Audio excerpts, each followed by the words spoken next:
Euroopa Liit on reguleerinud kõiki asju juba väga pikalt ja palju ja taas on tulemas uus regulatsioon, Euroopa maanteede mobiilsuspakett või mis iganes selle nimi on, mis siis sätestab ära selle, et kui teil on kas kaubik, mille mass ületab 2400 kilogrammi, siis te peate paigaldama endal digitaalse sõidumeeriku.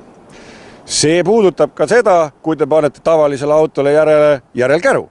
Kui auto ja järelkaru summa on samamoodi 2400 kilogrammi või rohkem, siis peab teil olema seal digitaalne sõidumeerik, mis maksab 560 eurot ja lisaks sellele peate tegema ka sellise spetsiaalse juhiloa kaardi, mis sinna sõidumeeriku sisse käib.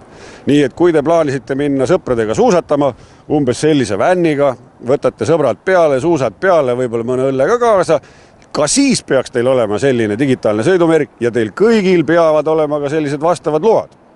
Samamoodi, kui näiteks Artur Talvik tahaks minna Eurovanaemale elurikkust viima Euroopasse, siis tema auto kaalub tegelikult tühjalt 2200 kilogrammi, mis tähendab, et tal on jäänud 200 kilogrammi tema enda ja kaasa võetud asjade peale, et minna ja sõita Euroopasse.